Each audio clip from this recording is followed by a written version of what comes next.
Good afternoon, class. This is Isaac. Today we're actually going to be reviewing the Launch Code 101 Classes and Objects section, part 2. This is a section that's essentially going to go through customizing fields with different modifiers in the field name, your instance and static methods, your special methods. We're actually going to be talking through some of these methods, how to change them, and how to utilize them correctly. Some of them are going to be a little wonky, but we'll see that.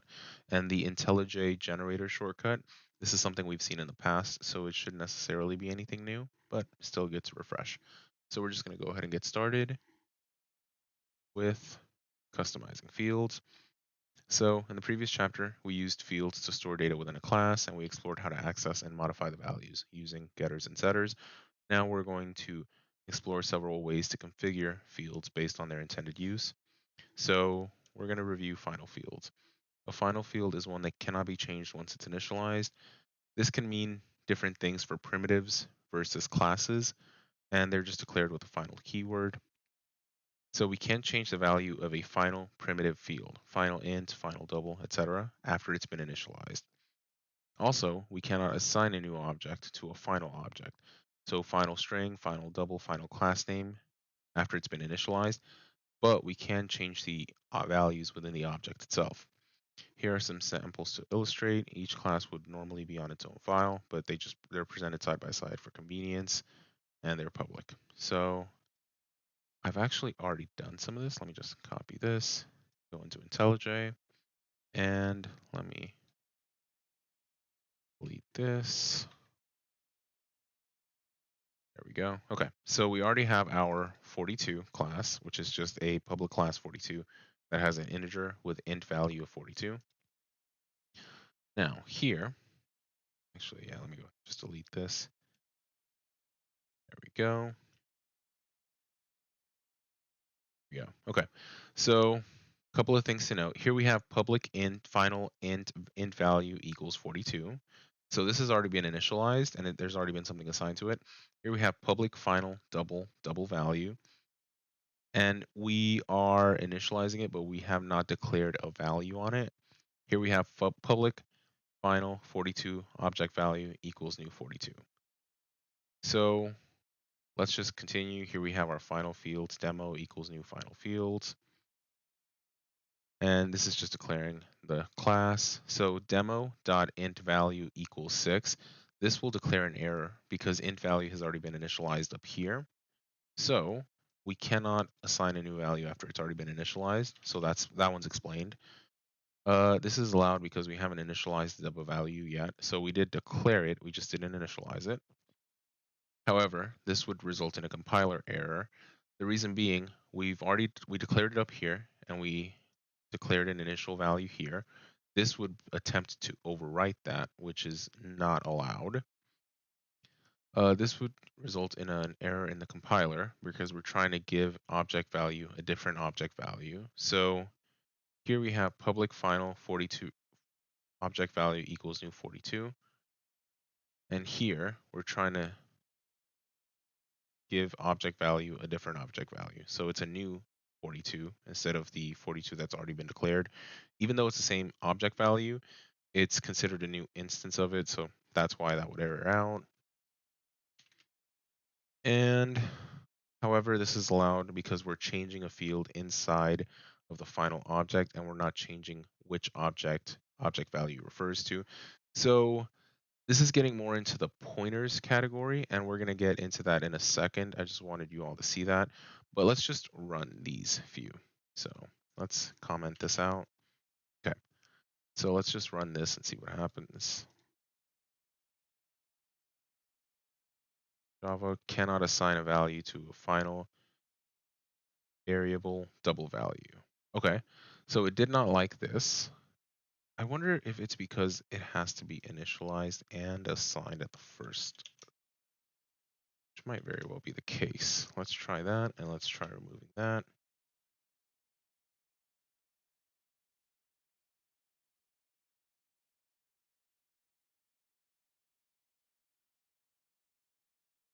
Yeah, so that worked. I'm not sure why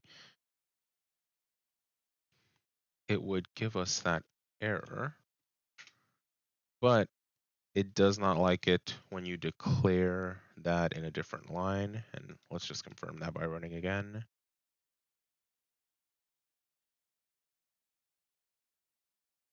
Let's see. You know what? This is actually a great use for our magic skills of Googling.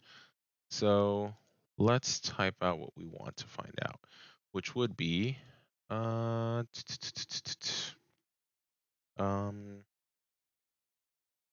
assign value to final variable Java. Okay. Assigning values to static final variables in Java. Okay, so static final variables cannot be assigned value in constructor. They must be assigned value with their declaration. For example, the following program works fine. If we make I as static final, then we must assign the value within the declaration. Static final int I.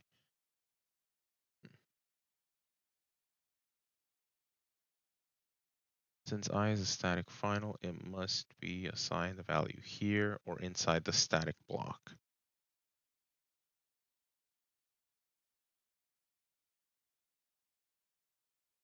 Yeah, so it has to be assigned either directly in here or inside of the static block. Let's go back to our Intellij. And final fields demo equal new final fields.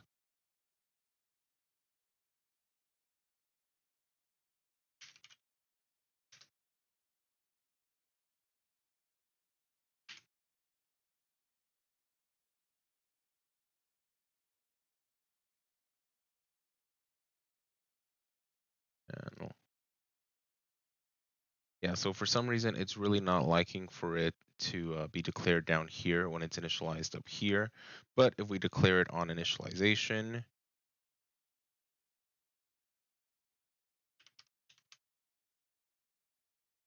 it is fine with it. It doesn't give us any errors.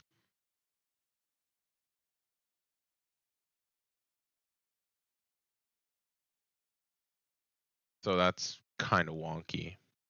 I'll have to do some research into why that doesn't work.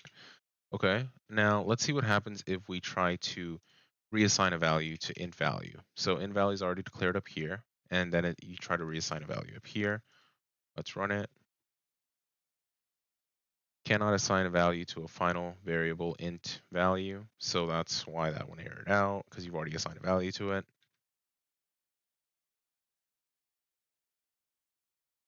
Okay, let's see. So both of these would technically fail out because it's not liking for us to declare this anywhere else. So let's try this. Demo object value equals new 42. Let's run that. Java cannot assign value to the final variable. So all of these are going to give us the same errors, but what you need to know is this one doesn't work because it's trying to override int value, which is final.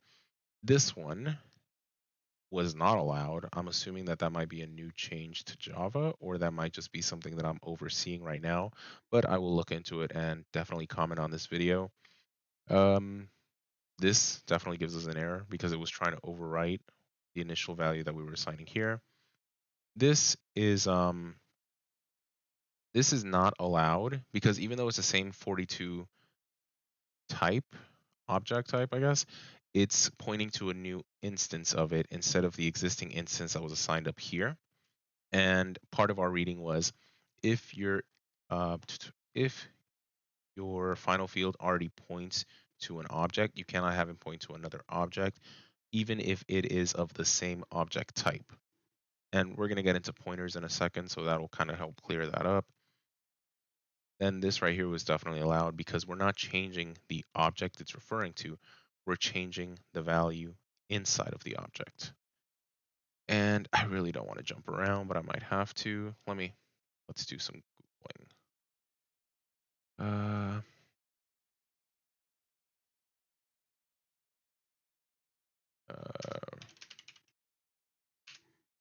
see, images, and I might honestly be using the wrong term here. Let's see, where is it?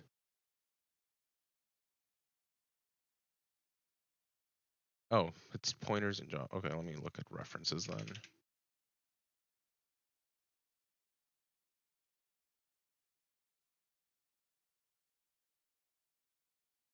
Trying to find a decent graphic for this.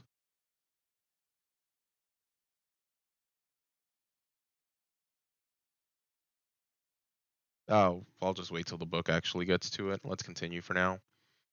So final fields help to prevent accidentally or intentionally changing the value of a field after it's initialized. As such, final fields may not have setters, which makes sense. You can have getters to get the information for you, but you can't reassign any values to them, so there's no point to having the setters. Let's continue into static. So a static field is one that is shared by all instances of the class, and it is declared with the static keyword. For example, in our temperature class, there is no reason for each temperature object to hold its own copy of the double absolute Fahrenheit. That value remains constant from class to class and the object to object. Because of this, we make it a static field. Why? I mean, absolutely 0 Fahrenheit, that's not going to switch anytime soon, I would assume. And it is shared by all instances of the class. Previous samples use the word static in both fields and methods, but since this discussion is forced on data, let's focus on the static fields for now. So here you have public class temperature, private double Fahrenheit, private static double absolute Fahrenheit equals -459, private double get Fahrenheit, public void set Fahrenheit, and here you just have a quick if a dot Fahrenheit is less than absolute 0, throw an illegal argument exception, value is below absolute 0. And there are multiple ways to refer to a static field, so let's try them out, honestly. I'm curious about them. Copy, and let's go into Intellij again.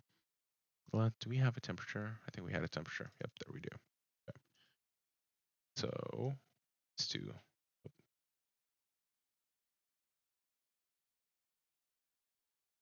Okay. And that will work. And let's do a main. Okay. There we go. And let's go through these samples right here. So within a class, to get a static field in the same way as a normal, you can system out print lane just the reference itself, which is absolute 0 Fahrenheit.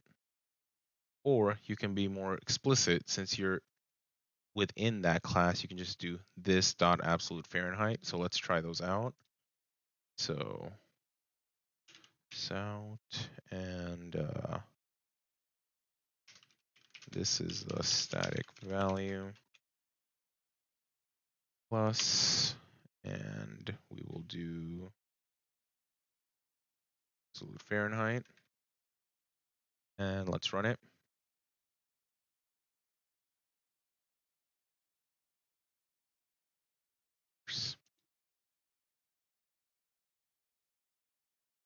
Okay, there we go.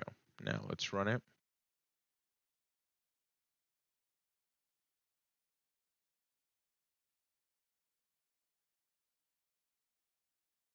Okay, so that works just by calling the variable name directly. We can also get more explicit. We can do system.out.println. This is the static value plus this dot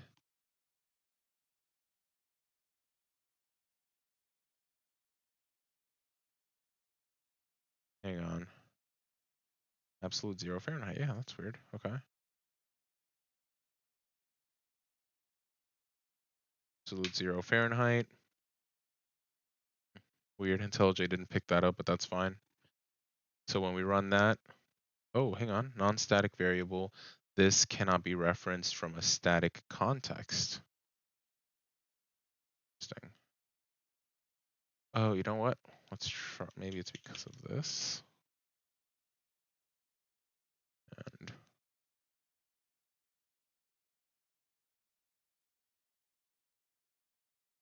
okay, let's try running that.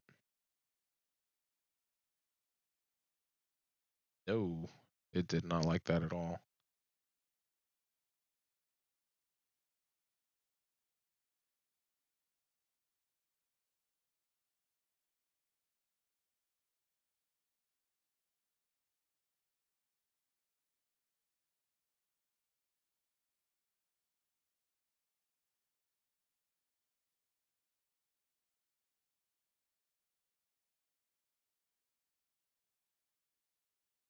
So that is weird. This is not working for me either.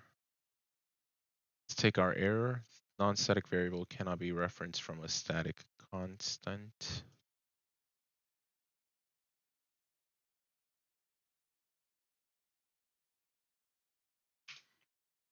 Okay. And Stack Overflow. So written a test code, but it gives them the following error. That's for count, but might be the same issue. There's a difference between a class and an instance of that class. You see a car, blah blah blah blah blah at the same time. That is weird. The new main method creates an instance of the class it contains. Sounds strange since method is created within the instance, then calls an instance method run. You need to instantiate an instance of your class so the runtime can reserve memory for the instance. Okay.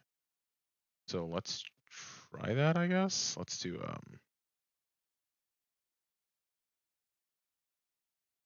temperature sample equals to temperature sample equal to a new temperature.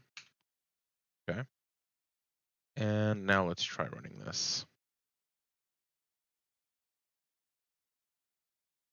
Nope, still is not loving this. That is peculiar. But we will persevere. So for some reason, it really didn't like that. This right here.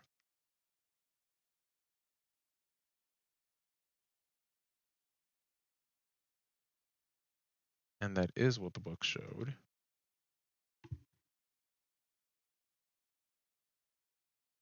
And that was within the same class. Okay, weird flex. I mean, let's try it outside of a class where we do temperature.absolute zero and temp.absolute zero Fahrenheit. Well, let's go into Intellij.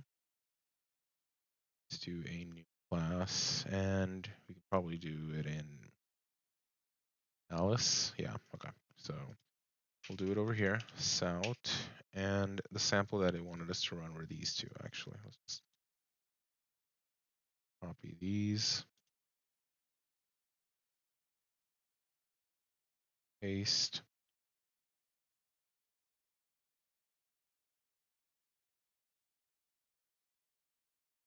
Yeah, they're missing something in here. What on earth did they do?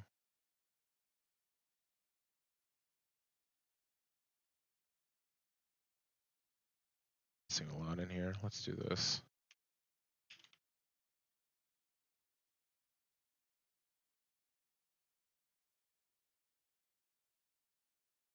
Okay.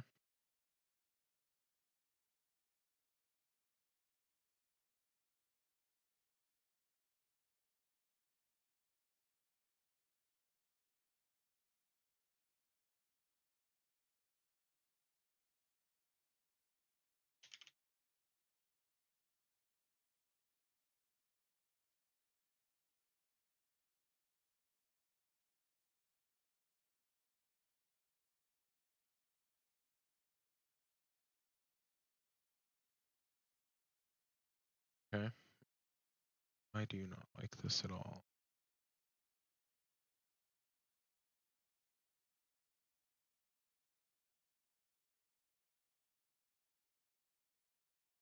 Maybe because it's private?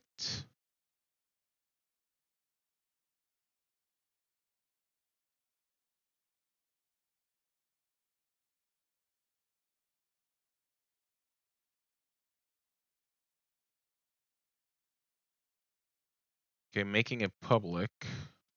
Yeah, so if the static field is public, we can do this, which it will actually allow us to do. And let's try running Alice. I think the other one's going to kick it out though. Yeah, let's just comment this out. Okay, now let's try running Alice.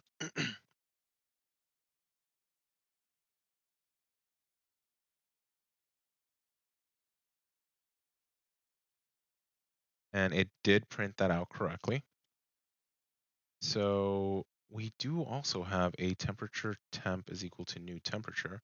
Let me make sure I declared that correctly. Let's see.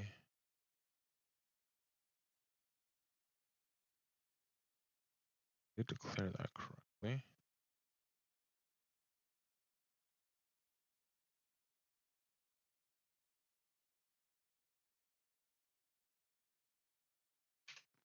Oh, okay, so it was a privacy. We had to swap them from private to public, and then that worked.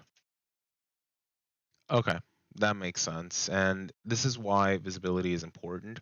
So privacy is great when it comes to it, but, and I guess technically we should have had getters for this, but it is what it is. Just keep an eye out for that. And the issue with that exercise was the fact that they're not public. I am curious as to why this one didn't work though. Let's go back and review that. So for some reason, this didn't work.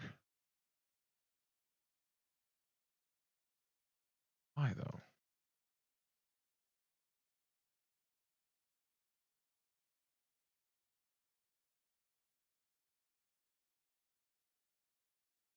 Okay, let's try running it now.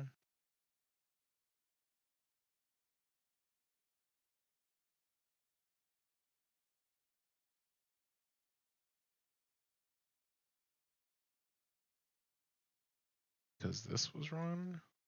I don't think so. I think we actually need that, but we'll see.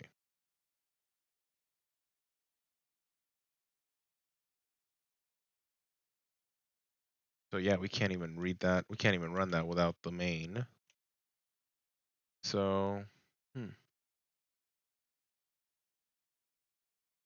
I legitimately am confused as to why this is not working. But if any of you figure it out, let me know. We're gonna go ahead and move on to the next piece. When accessing a field from outside of the class, line 7 shows the preferred technique, which is temperature.absolute 0 Fahrenheit. The syntax also makes it explicit that the field is static. Line 10 does not make this point clear. Okay. Another example, we might provide a third constructor for our student class that only requires a student's name. Theoretically, the student ID would or could be generated by the class itself. So here we have private final int student ID. Here we have a constructor that takes the name, the student ID. Let's try this. Why not? Copy. Where are the students? There it is. And let me just go ahead and comment this out before it comes back for me. Okay. Student.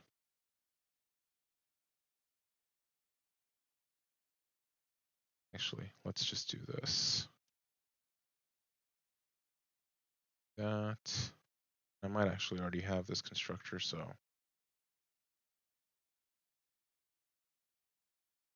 So let's change this to private final int student ID. And let's see. Yep. Now let's just try to declare a new class. The only thing is we no longer have setters because we can't set a final number after it's been a final int after it's been declared. So we can just do this. There we go. Okay, so let's call a new instance of that in our Alice. So let's do student Isaac is equal to new student, and we're gonna do Isaac, nope, string.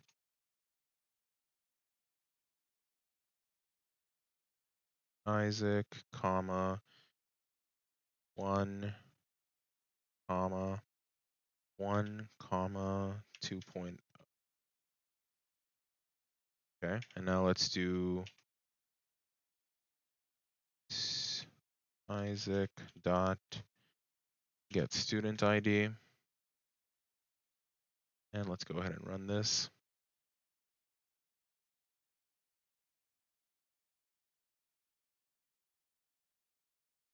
and it did return my student ID, so that worked as expected. And the student ID could be generated by the class. It is a final int. The only thing is now we're no longer going to be able to assign a new student ID, which would kind of make sense with static numbers like that. Might not want to do this for like a badge number because badges can get lost, etc. So that worked as expected. In line 3, we add a static integer field that will keep track of the next student ID to be assigned, which was right here, 1. And yeah, so public student with a name, just add it to 1, so that's fine. This works because static fields are shared across all objects from the student class, so it functions as a counter of sorts for the number of students objects created. Fair enough. Constants. So unlike some other languages, Java doesn't have a special word for constants or unchanging variables. However, the same result can be achieved using a combination of static and final. You have public class constants, public static final double pi equals 3.14159, public static final string first president equals George Washington. So throughout the rest of the course, when they say constant, they will mean a static final variable. Here are a couple of notes. Number 1, they have a different naming convention. If you look up here, pi and first president are all caps with with an underscore to separate words. There is no strong reason to make constants private, since restricting access would force us to redeclare the same value, which is what we saw earlier when we had a private and we tried to access something that was final or static, same thing. So we'll want to make our constants public. And we must declare and initialize a constant at the same time. If we do not declare and initialize a constant at the same time, we cannot assign it a value later. The constant's value remains empty. So a good use of a constant can be seen in our temperature class. Since absolute zero will never change, we can ensure that nobody ever alters it intentionally or by mistake. And all we would have to do is, I'm going to copy this because I don't know if I can spell Fahrenheit without a cheat sheet. I'm going to go to temperature, and this would be public static final double. Public static final double. And here, should be able to just paste that name. Now, if you notice, we do have some refactoring to do because we did change the variable name. So we'll just scroll down to all of our reds and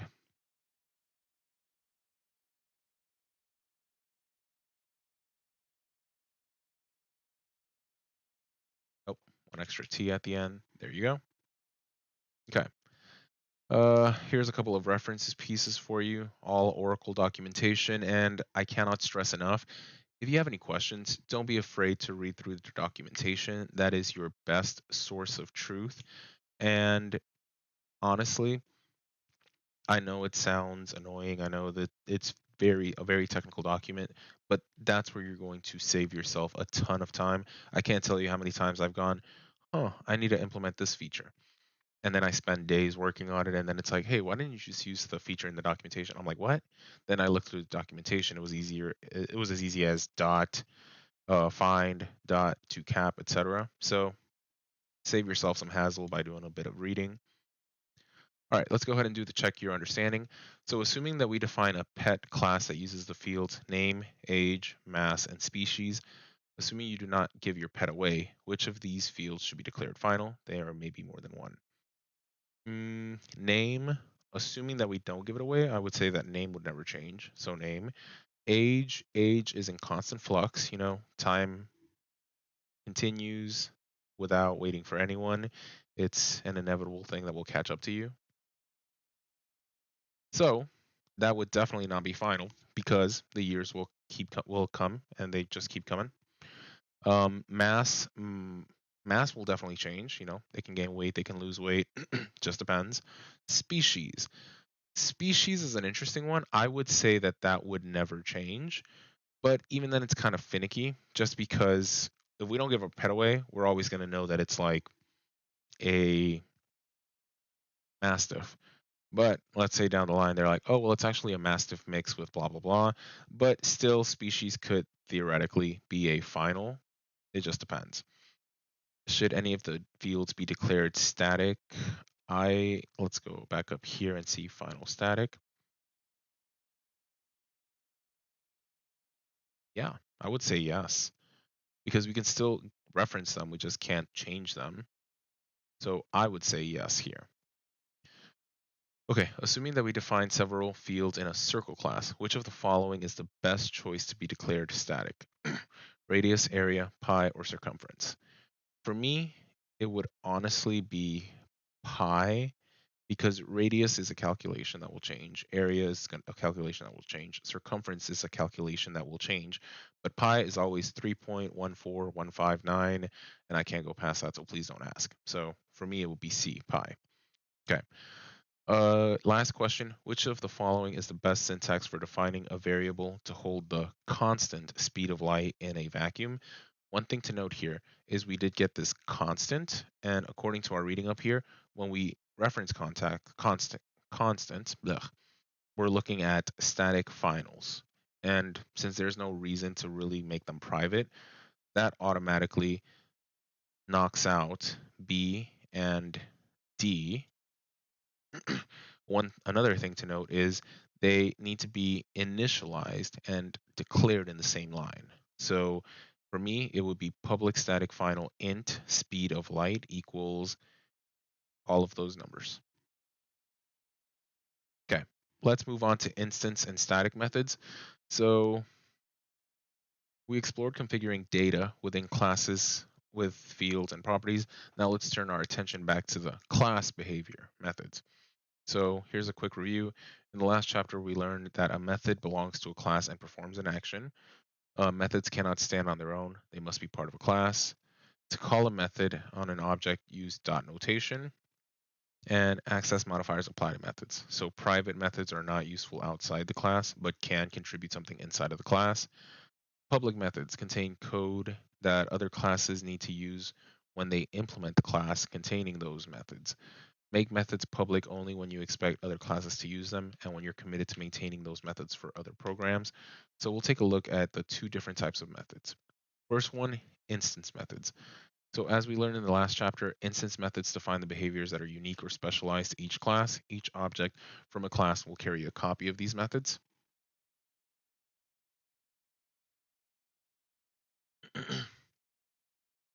Okay, so instance methods, depend on the data stored in an individual object. If two objects call the same method, the results will vary when the objects contain different data. So let's add a couple more instance methods to our students class. What are the behaviors that our students class should have? To start, it makes sense that when a student takes a class and enters a grade, their data should update accordingly. It would also be nice to identify the grade level of a student freshman, sophomore, junior, or senior. The framework for these methods is shown in the student class below, but each method is missing some code. Filling in that code is left for you to do in the chapter exercises. Hmm. If that's in the chapter exercises, that's going to be a separate piece, but let's just look through here.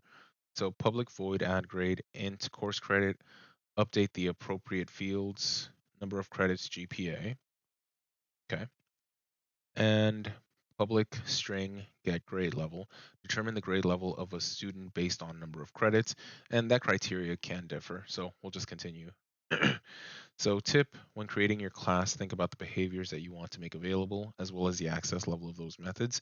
This is where we get into private versus public, just letting you know this. So, and one thing that they didn't really note here too much is the difference between like instance versus statics. So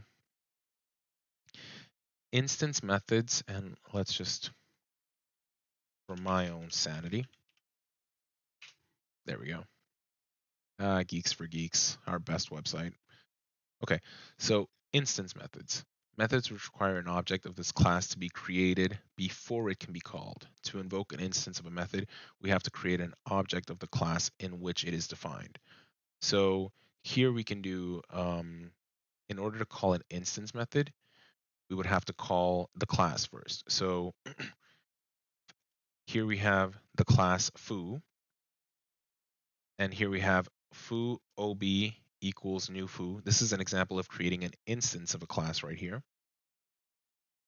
And then here we're calling the instance method in the class foo. So ob.geek, geek for geeks.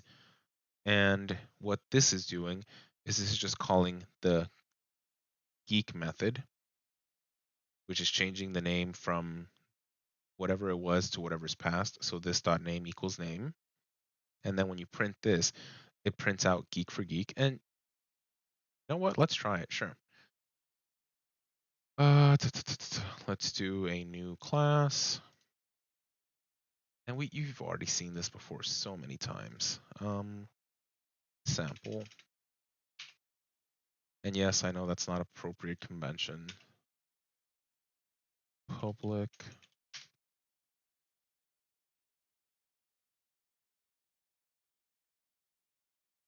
Yeah, public void.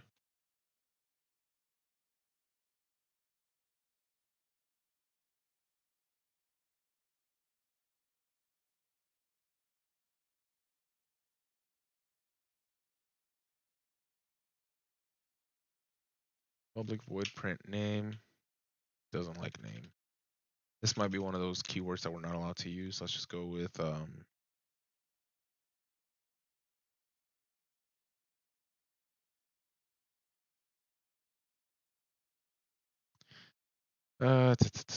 this might be overly simplified. Oh, didn't declare the type. Yeah, that might do it. There we go. And then we'll just do this dot name equals name. And we're just gonna do private string name. And we're just gonna initialize that to be empty. There we go. And now we're gonna create another class called our miscellaneous runner. Okay, we're not gonna add that in there either. And we're just gonna copy. Actually, no, we can do that. Okay. So we're just gonna do, if you don't have your main, you can just type in main and enter. And then we're just gonna declare a new instance of our sample class. Sample new sample name is equal to new sample. And now we're gonna do sout name dot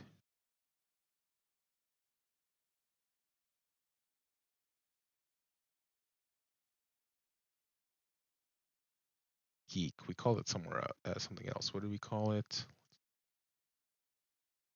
Print. We're gonna call this Johnny. And now let's print it out. So sout name dot print. Is that gonna work? No. ob.name, that would be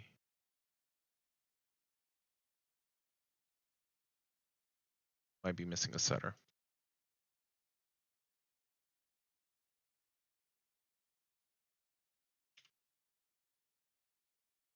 Name.name. Lord help us. I thought we had it. Let's see. Just gonna right click. We're gonna go to generate, which is supposed to be a get name. Okay, that's fine. Name dot get name. And now we're just gonna go ahead and run this.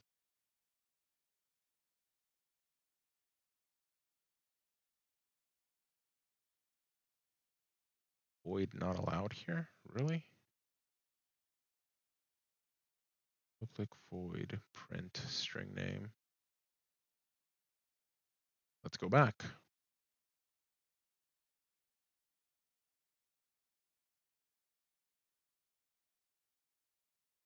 E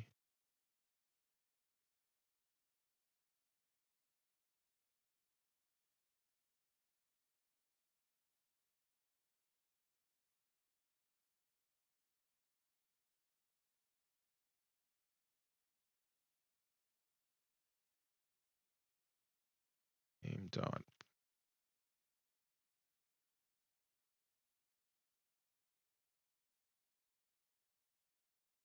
Oh, nope, did not like that at all. Okay.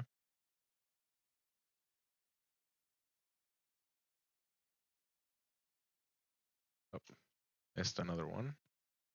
And of course, so we've done this before. I promise to you we've done this before, but it's giving me some trouble here. I mean, I really don't know why I decided to use theirs. We can do student Isaac is equal to new student.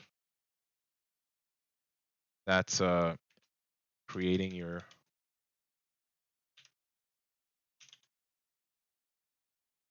okay, there you go. That's when you instantiate your class. If you want to call it, then you do Isaac dot get student ID. There. So you can only call student ID if you do an instance, if you have an instance of student.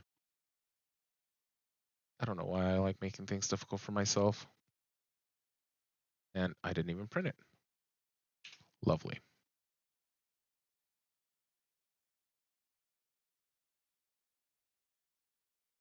All right, now let's run it. Yep, there you go. Okay, moving on. Before I lose what little sanity I have left, we will be looking at static methods. So we've already used static methods quite a bit in this course, all the way back to our first Java method, public static void main. Now we're going to examine them in the context of what we learned about class. Like static fields, static methods belong to a class as a whole and not to any specific instance of the class. So sometimes they're called class methods. A static method is essentially the opposite of an instance method. Since the two cases are mutually exclusive, instance methods rely on each object's specific data, while static methods must not rely on data from a specific object. So we can call a static method by preceding it with a class name using dot notation. Here's a sample of what we looked at previously. So we had hello methods, which was a public static void main string args, string message equals message dot get message fr, and then you system.out.println message. And the message class, which is right here, was always a get message object that says, hey, if your language equals SP, Spanish, FR, French, or just English. So the call occurs in message 4, in line 4, message.get message FR. We call the static get message without needing an instance of the message class. Instead, we use the name of a class itself. So it's technically allowed to call a static method using an instance of a class. So my object.someStatic method, but it's best practice recommends using the class name instead. So class name.someStatic method. This is to make it clear to other people that you're calling a static method. And remember, everyone, it's great if your code runs well. It's amazing. But if your code is a jumble of letters, if it's not readable to humans, it's not going to be very useful at all. I mean, I'm guilty of it.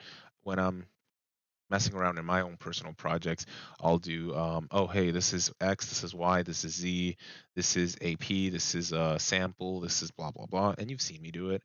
Just try not to do that in an actual production environment because people need to actually be able to follow your code and see what you do and what specific data that you are altering. So if you have a variable that's going to hold a phone number, try main telephone instead of sample or number. If you have a name, a first name field, first name's obvious. If you have an address, a primary address or primary street address, whatever, just make sure that your code's readable. Okay, so a method should be static when it does not refer to any instance fields after containing a class. It may refer to static fields. However, these methods tend to be utility-like carrying out a calculation or using or fetching some external resource. So, fun fact, we've been using a static method a lot. And I want you all to really think back and see if you can remember which one it is. Honestly, you'll laugh when you look at it. Just comment it down below if you do get it. Okay. Accessing static versus instance fields. One common error new Java coders encounter reads something like non-static variable cannot be referenced from a static context, which is what we've already hit. This occurs when a static method tries to call an instance variable. Why can't we do this?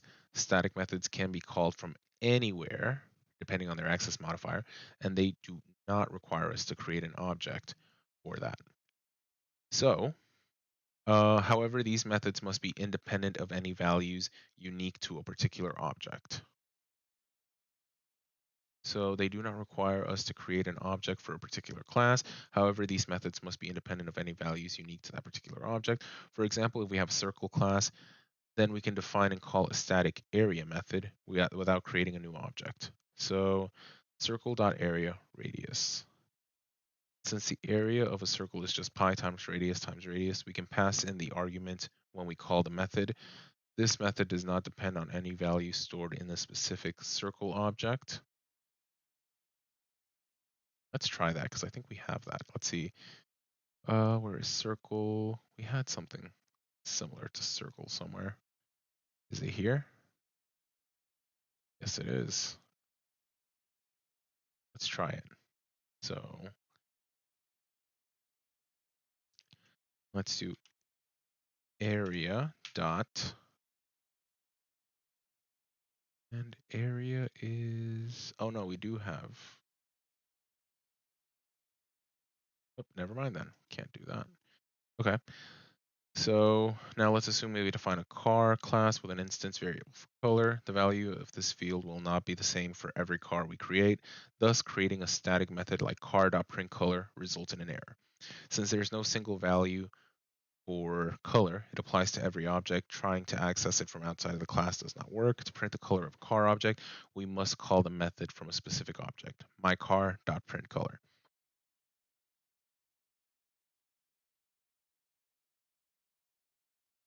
Yeah, you know what? Let's try these two because it's kind of confusing to visualize it without having it in front of you. So let's create a circle class and call a static area method without creating a new object. So circle.area radius, okay? So let's do that. So let's do exercises, new Java class, circle, nope, public static area. We're gonna do int, and the area is pi times radius times radius. We're gonna do radius.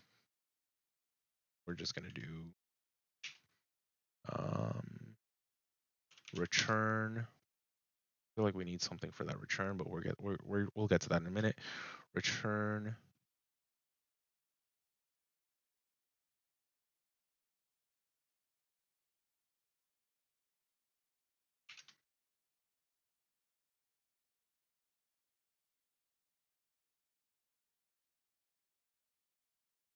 okay. Now we're gonna do return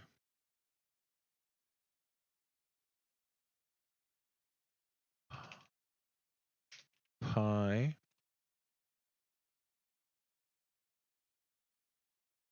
Why do you not like that?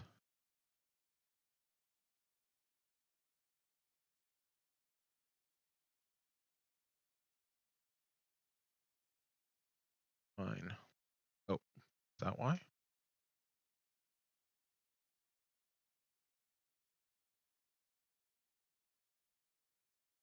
Fine. There you go.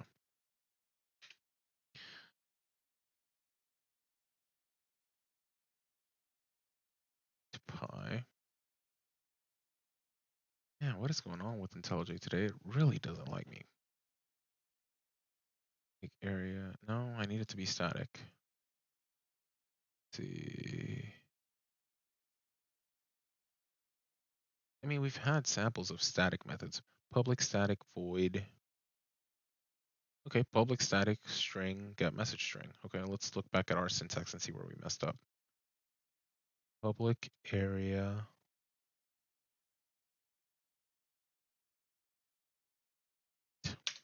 Now, public static string message. Public static, the type, and then the name. So public static, oh, static type, and then the name. There we go. Okay. Now pi is always going to be 3.14.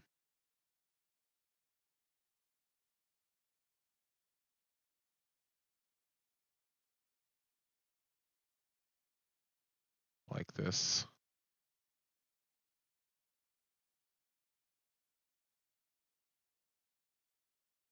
Oh, because it's a double, not an int. Yep, that's on me. Okay, return pi times radius times radius.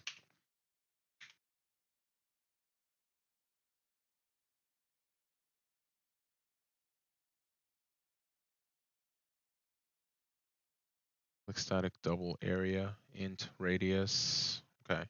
Should radius be an int? Okay. And let's just look up some samples of area.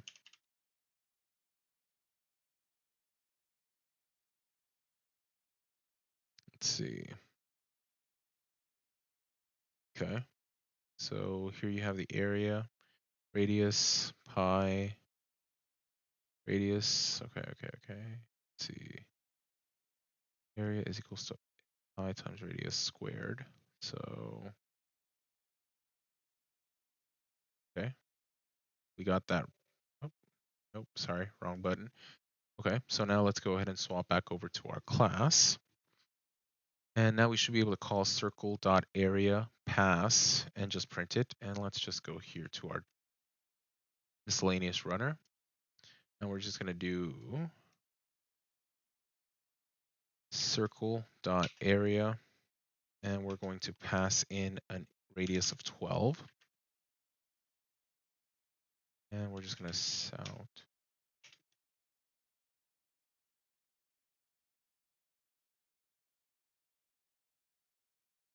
And now let's try running this. Oh, I'm not going to like that at all. Okay. Of course. The more I mess with my classes, the more that I love messing with them. Okay, now let's try that. Miscellaneous runner.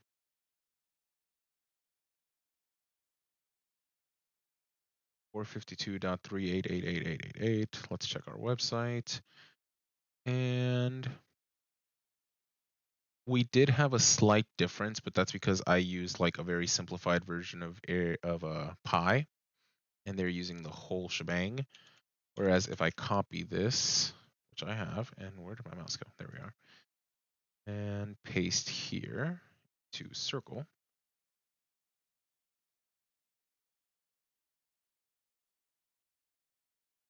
Go. Now let's try running our miscellaneous runner again. And this piece right here, 452.3893 blah blah blah, ends with 3123. Yep. And the answer ends with, oh, they trimmed it down. Isn't that lovely? But essentially, we got the same answer. 3893.42. 3893.42. Yep, we got the same answer. So, as you can see here in our miscellaneous runner, since this is, and let's look at our reading, this is a static. Since that was a static method, we just went, hey, just give us circle.area of 12. We didn't do like circle sample equals new circle, just called it directly. Now let's do the car. So now let's assume we define a car class with an instance variable for color. This value will not be the same for every car we create. Thus, trying to call an instance like car.printColor results in an error. Okay, so what we can do here, and I don't think there's a great way for me to explain this, but let's just go ahead and do a car. Nope. Let's do private string color, private string make, private string model, private string color make model, and let's just do MPG. No, not MPG. Let's do yeah, we'll just remove this one altogether. And we're gonna go ahead and just generate our getters and our setters. Well, first our structure.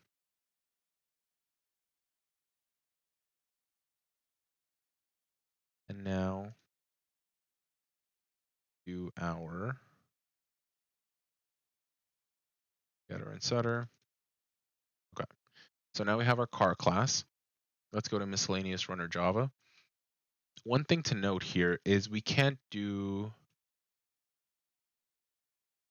out car dot get car, and IntelliJ doesn't even let us. So we actually have to create an instance of that class.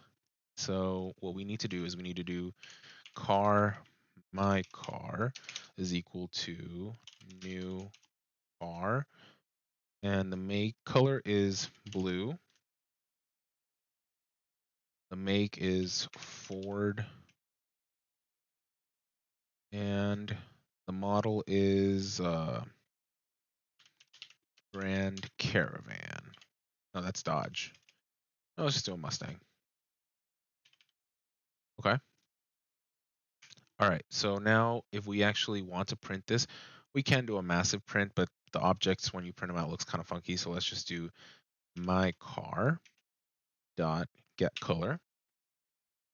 And if we run this now, it does allow us to run it because now there's an instance of the car. So there's one specific car we're looking at. We're not looking at 10,000 cars that were produced, and we're only getting that one color. So now it's printing out blue. So hopefully that helped out a little because I know that this versus this, they're really hard to visualize if you're just reading about them. So a quick question, while static methods cannot access instance variable, an instance method can access a static variable. Why? Stuff to ponder. Let's continue. So check your understanding. Question.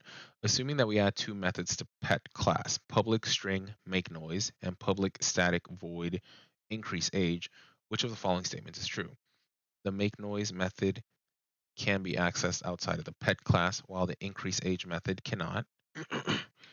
Each pet object carries a copy of the make noise, but not a copy of the increase age method.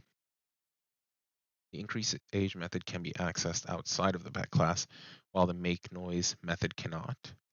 And each pet object carries a copy of the increase age method, but not a copy of the make noise method.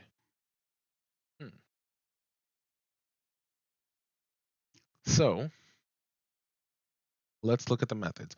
Public string make noise and public static void increase age. If we scroll up here, we see that public static void is more than runner. Okay, okay. Public void, public student, public static int. Okay. So let's scroll down here. The make noise method can be accessed outside of the pet class, while the increase age, which is a public static void.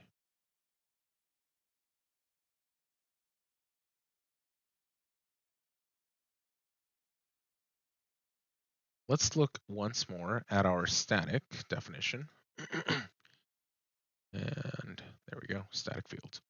A static field is one that is shared by all instances of the class and is declared with a static keyword. So what that means is, and right here in our temperature class, there is no reason for each temperature object to hold its own copy of the double absolute Fahrenheit. So since public static double, okay. So that means that if we scroll down here, the public static void increase age will not carry over to the pet object, but each pet object will definitely carry a copy of the make noise method since it's just public string. An increase age method can be accessed outside of the pet class, while the make noise method cannot. Uh, Not necessarily. And this is the opposite of what we just said. The make noise method can be accessed outside of the pet class. I don't believe it can, just because it's just a public string. I think that in order to access it outside, you would need to make some changes to it. But let's review our circle. So public static double. So even to access, in order for area to be accessed outside of without declaring circle, you still needed static. So yeah, I believe that the answer would be B. And explain why it is possible for an instance method to access a static field. I'm going to leave that up to you all. Okay. Wow, we're already an hour in. Okay. So a few special methods. Each class has a few special methods that belong to it, regardless of whether or not we define them. Exactly how every class obtains these methods will be explored in a future lesson. For now, let's just look at two samples. The toString method. The toString method returns a string representation of a class. Calling toString on a class written will result in something like this. So yeah, we've actually already seen this very weird console before, but we can do it again. Let's see. Okay, let's print out my car dot toString.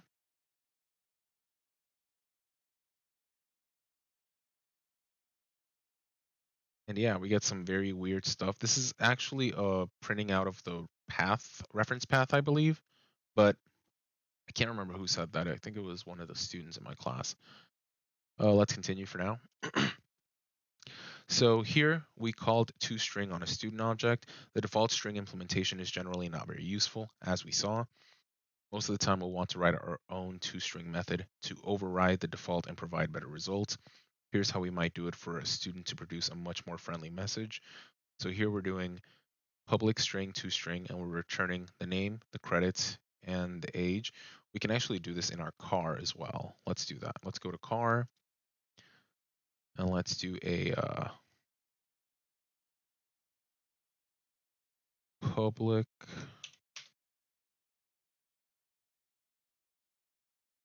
string toString. Okay.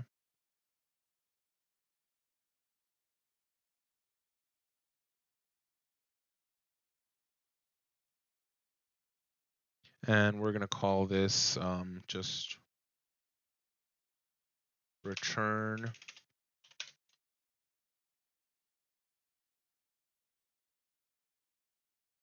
we're going to do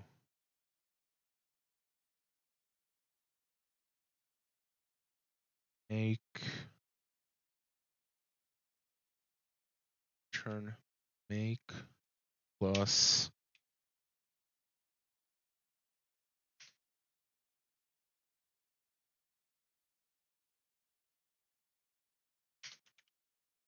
model plus model plus in the beautiful color of plus color. Okay. And now let's try running this and see what happens. And let's try running this again.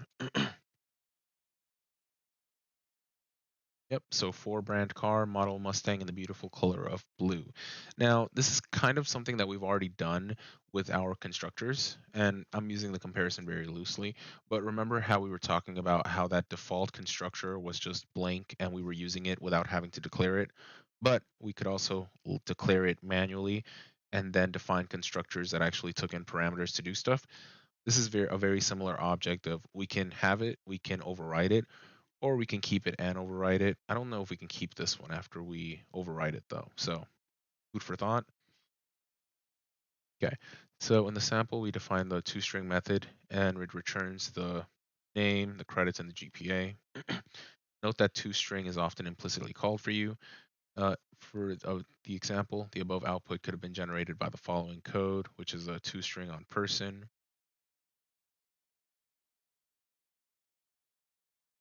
Okay, so I don't know because it didn't actually generate with that, so we're just going to continue. Okay, the equals. So suppose we have two objects of the type student, say student 1 and student 2, and we want to determine if they're equal. If we try comparing them using the double equal, we'll actually get a result we don't expect. That's because student 1 and student 2 are reference variables, which means that they hold a reference to or the address of the actual student objects student 1 and student 2 evaluate as equal only when they have the same memory address. To state that again, student 1 and student 2 will be equal, double equals, only when they refer to or point to the exact same object. So if we were to do this down here, and then we try to print out the student 1 name, ID, and variables, and the student 2 name, ID, and then try to double equals them, it would also be false because Maria1234, Maria1234, it's checking for an equality to the reference or where they are. And as we can see here, they're different. Whereas the double equals is doing something else. Even though they have the same name, same student ID, it's a different reference. And we're about to see something explaining that in a minute. Even though the objects have the exact same keys and values, student 1 and student 2 refer to different memory locations. Therefore, the double equals check equals false. This is not usually how we want to compare objects. So if we want to consider two objects equal if they have the same name, email, or student ID, the equal method determines if one object is equal to another in this sense. We introduced the method when we discussed strings, but it also applies to other classes. The code below shows how equals to compare two students. Now they have different names, but the same student ID, so they're actually the same person. So let's see. Okay, Bono1, Bono2. If Bono1 dot equals Bono2. Okay, so we can definitely check this out. So let's go ahead and check this. There we go. So we have car1, we have car there. Car is equal to a new car, and the color is red. It is a Dodge, and it is a Challenger. I'm not jealous, you are. So if we do out and we do my car double equals their car, we will get a return of false, which we expect.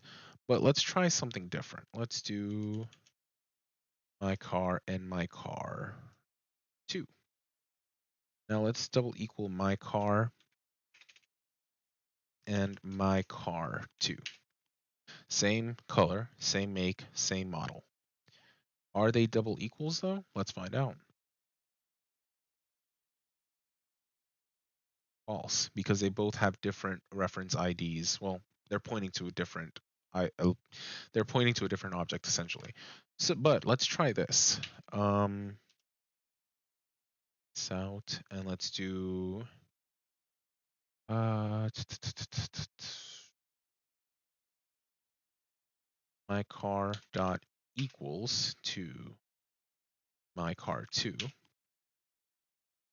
Now let's try running it. Get another false.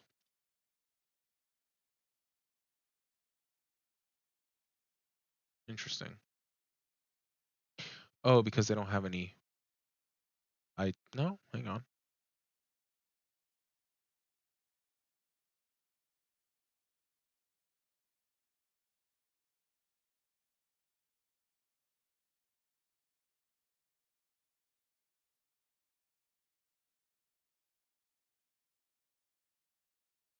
Okay, so let's read through their code. If Bono1 dot equals Bono2, which they don't, system.out.println bono1.getName plus is the same as bono2.getName.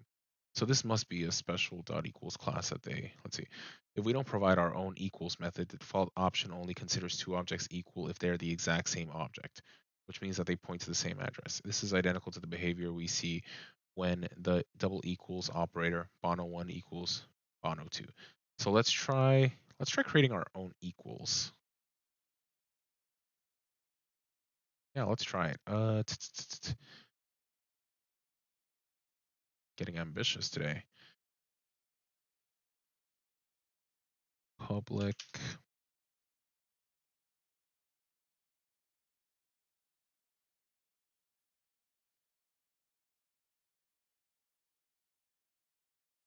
yeah, let's not. I just realized that that's going to be more of a hassle than it's worth. Let's continue. So if we don't provide our own equals method, blah, blah, blah. In the example above, we created two different student objects so that the expression bono1 dot equals bono2 evaluates to false, which we saw. In order to compare the two objects based on their properties rather than their own memory references, we need to define our own equals method. The difference between the comparison carried out by the default equals method and by the double equal operator, and how we would like to compare our classes, is the difference between identity and equality. And we're going to get to this. Yeah, I figured that they had done it for us down here. So the two objects are identical if they both point to the same memory address. In essence, they're the same object. If object 1 and object 2 are identical, then changing the property value in object 1 also changes the value for object 2. Two objects are equal if the values they store are the same at the time of comparison. Student 1 and student 2 point to different memory addresses, but their values are all the same. Thus, we consider them equal, even though they're not identical. Okay.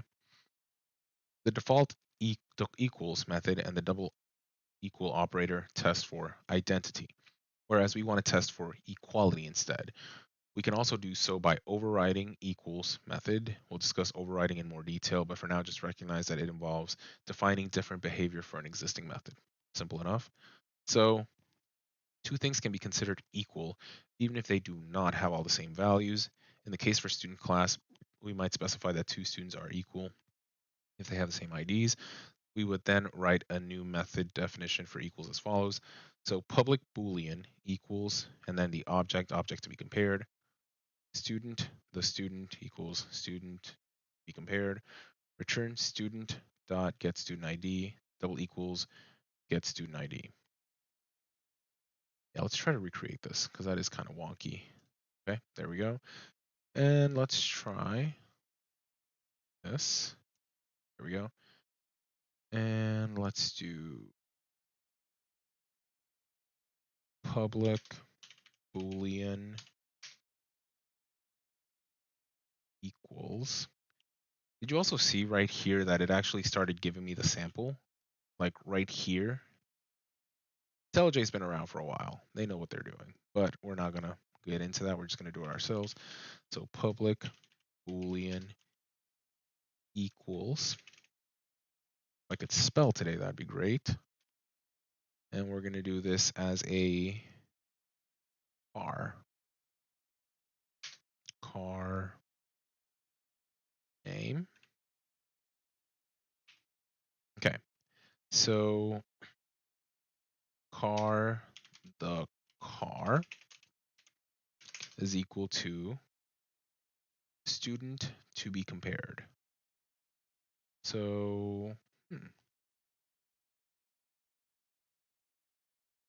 car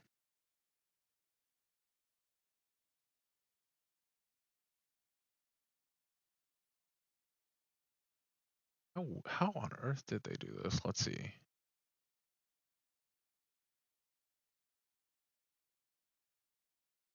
So the first one, you're passing the object that's to be compared, and the first one, you're referencing the object that it's being compared to.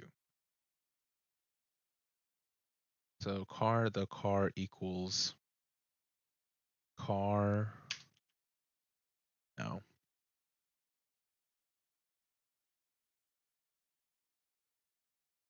This is such a weird way to type this out.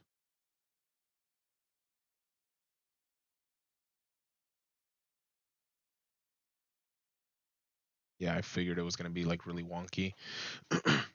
But essentially, so this, just to kind of explain it in layman's terms, because this is kind of weird for even me to fracture out what they meant here. So public Boolean equals, Boolean is a true or false statement, and then the object to be compared is what's being passed in as a variable. You have a new student being declared here, which is the student that's to be compared.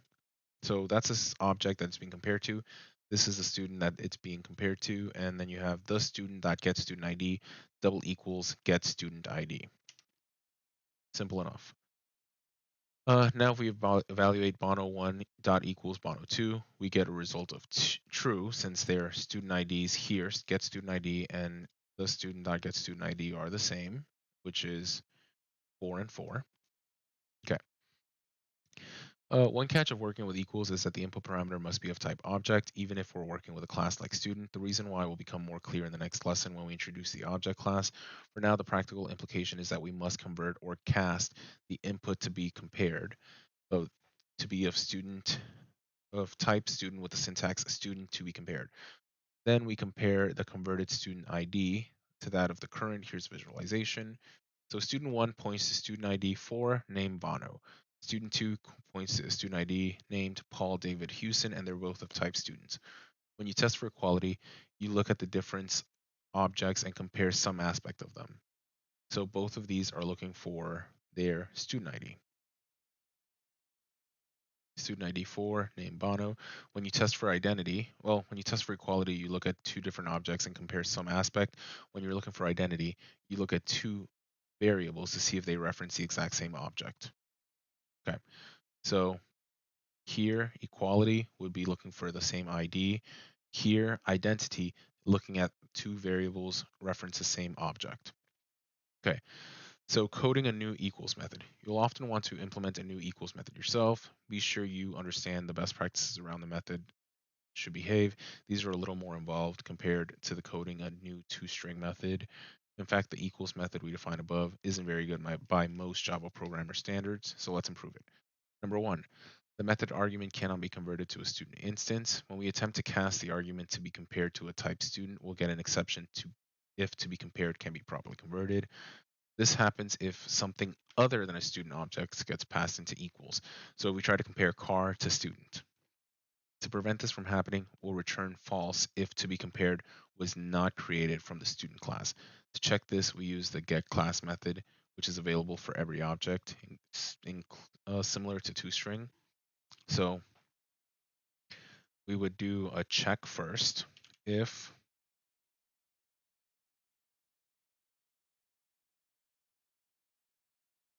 no, name dot get class, and it is there, is not equal to get class, then return false.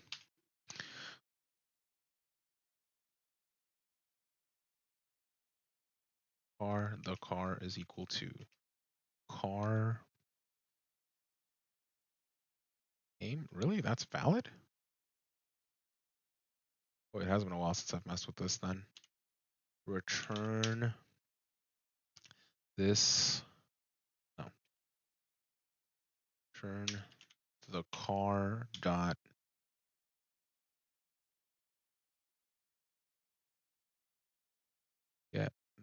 get color, double equals get color.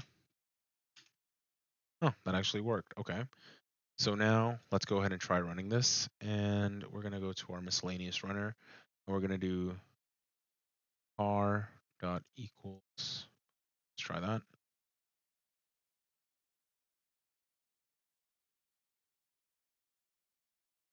False, false. My car dot equals my car 2. They're both the same color. That's weird. Let's check our car. Car name. Did I? My car dot equals my car 2.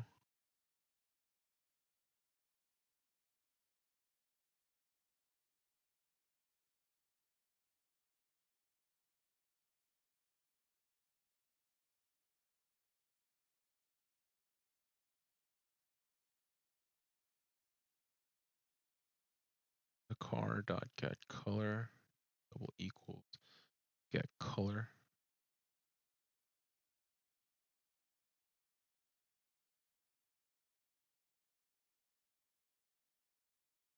Maybe I have to redo this.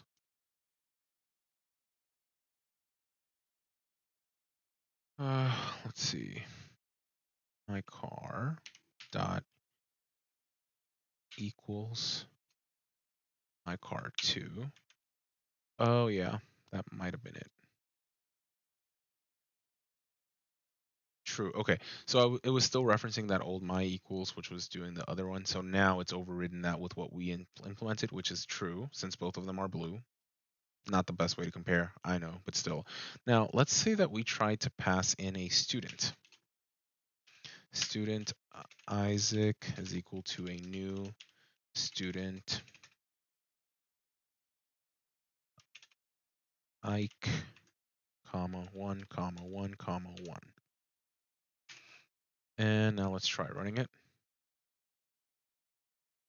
That will still work because I didn't make the changes that I needed. Now let's try Isaac. Now we're passing in something that should not work. And indeed, we did get false. But let's just confirm that that wasn't a fluke from my part. So we're going to return false. Actually, no, that did work. Yeah. Okay. So that worked fine. So lines 3 through 5 ensure that the two objects that we want to compare were created from the same class, which they were not. Problem number 2, to be compared might be null. If to be compared is null, then to be compared.get class throws an exception. And let's just try that. Oh yeah, it doesn't like it at all. Well, hang on. Yeah, let's run it. Yeah, it threw an exception. Suitable method found for equals, no arguments. So let's go ahead and go back to our car. And we're going to do another check. So if name double equals null, return false. Okay. So then if the comparison of values is true, then we know the object is null and equals should return false. Line 3 checks for if to be compared for null. So to be compared is the same as car name up here, preventing an error in line 7. Now let's try running our miscellaneous runner and see what happens.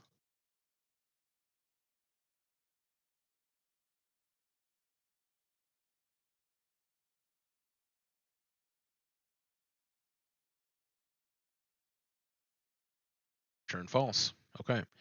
And problem number 3. So line 3 checks to be compared for null, preventing any error.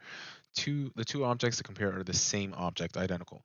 This is less of a problem and more of a way to improve our equals method. If to be compared is this same literal object that we're comparing to, then we want to make a quick determination and save a few checks. So what we will do, and this will be here, if to be compared double equals this. So let's go ahead and go to our car.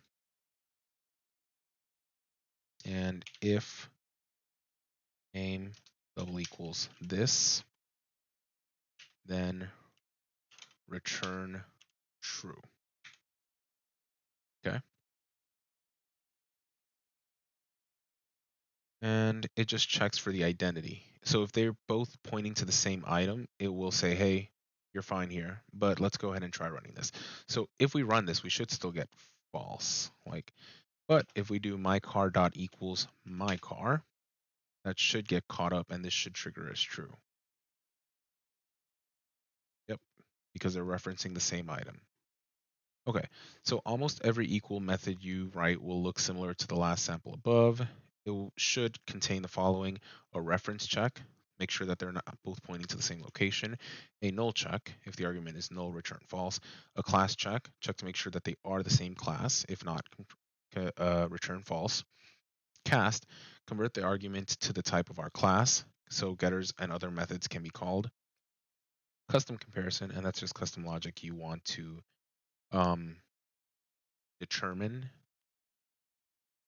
whether or not the two objects are equals, a couple of characteristics of equals. So now that we know how to write an equals method, we'll look at some of the characteristics that follows. The general outline should make it easier for your equals methods. Reflexivity. For any non-null reference value, x dot equals x should return true. So if we do car dot equals my car dot equals car should return true. Symmetry. For any non-null reference values x and y, x dot equals y should return true if and only if y dot equals x also returns true. So if x is equal to y, then y should also be equal to x. Transitivity. For any non-null reference values x, y, and z, if x dot equals y returns true and y dot equals z returns true, then x dot equals z should return as well. Consistency, as long as x and y do not change, x dot equals y should always return the same result. Non-null, for any non-null reference value x dot equals null should return false. So if you think back to what your math classes had to say about equality, then these concepts make sense. Use the general approach outlined above to implement equals will make it easier to meet these characteristics. However, always check your methods. Missing one or more characteristics can be disastrous. Seasoned Java devs will tell you that every time you implement your own version of equals, you should also implement your own version of hashcode. Hashcode is another special method that every class has. Understanding hashcode will take us a bit far off field at this point, but we would be remiss not to mention it. And there's an article and Stack Overflow. So takeaway, you may not need to write your own equals method for every class you create, but remember the following. Always use equals to compare objects. This is especially true when working with objects of types provided by data, such as strings, a class that is part of Java, or a third-party library will have implemented equals in a way appropriate for the particular areas, whereas double equals will only see if the two variables refer to the same object. So, check your understanding. Given the code, public class pet, private string name, pet string name, this dot name equals name, public string get name, return name. Here you're declaring a first pet named Fluffy. Pet second pet equals new pet Fluffy, and pet third pet equals new pet Fluffy. So which of the following statements evaluates to true? First pet double equals second pet double equals third pet dot equals second pet, third pet dot get name equals first pet, and third pet dot equals first pet. So this would not work because this is a comparison between a string and an object. This would not work because of the double equals, which we just described above. Third pet dot equals second pet. The dot equals might work. It just depends if it's already been set out. Third pet dot name equals first pet. This one might honestly be our contender here because we're just getting the name and then we're comparing it to our string, which is the first name, and they're both Fluffy. And third pet dot equals first pet would not work. So I'm going to go out here and go with D. Let's continue. So we add the following code inside of the pet class. Public boolean equals object pet to check. If pet to check equals this true. If pet to check equals double equals null false. If pet class, okay, if the class is not the same, return false. Pet to check, return if the names are correct. So which of the following statements evaluated to false before, but now evaluates to true? So this one should now be third pet dot equals second pet. Here, you're tightening that up and you're checking to make sure that they're the same type, that it's not null, and that the names match. So C would be the best bet.